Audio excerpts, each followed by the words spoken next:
Alan, what's up, Garrett? Hey, happy holidays, Mike. Thanks. What's happening? Thanks for all the great memories. Thank you. Mike, I want to give you a scenario. Brian Cashman's Yankees, they've been pretty careful with starting pitches.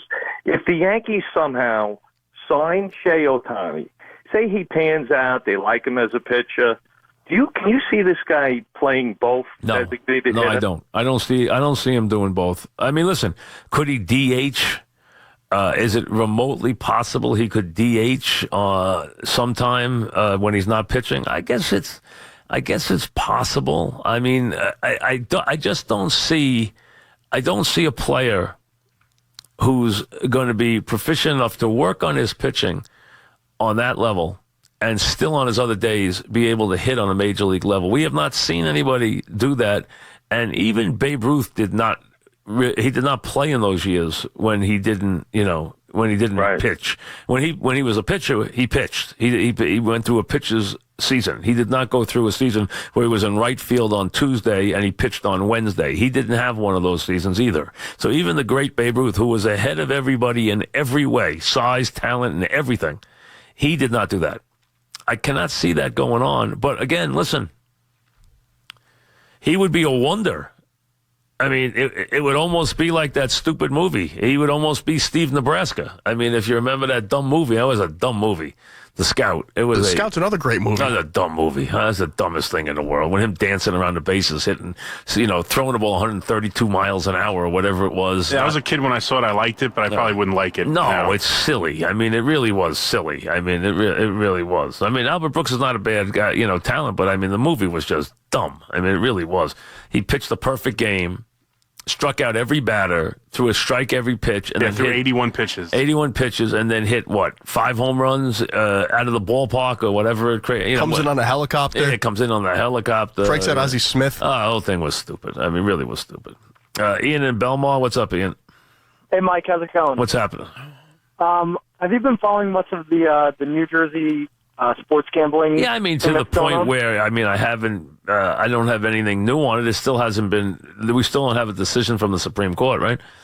Yeah, I know December 4th is when their next hearing, so I'm not sure, but I know some people are coming next out. hearing, isn't that the one? Aren't they just waiting now for the Supreme Court to hear it? Yeah, so supposedly, I read some articles on it, actually. And they're saying the Supreme Court's going to hear it for sure? Or do we know that? No, we don't know that yet. Okay, so December 4th we'll know that. Okay. So I heard the NBA that Adam Silver came out and was very pro. Adam Silver has been pro of this for a while, yes. He knows it's inevitable. He understands that it's inevitable. Right. And then I'm just confused because I saw the NFL's against it.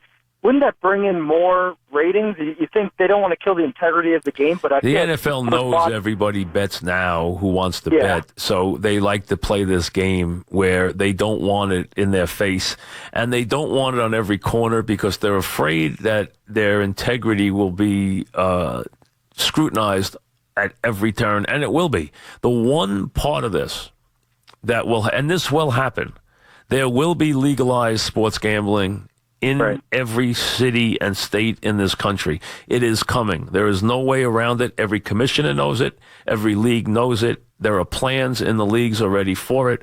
They all know it is coming. There's no way to stop it. But because the reason why is the cities and the states need the money. So they're all going to have their hand in the till. But the one thing they don't like about it is going to increase scrutiny on drop balls, controversial calls.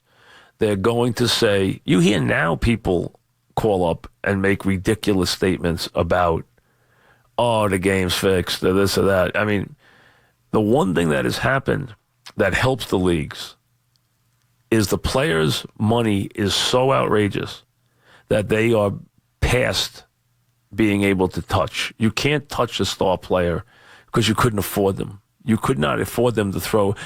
You would not have enough money to entice them to throw away their career. You don't have that kind of money.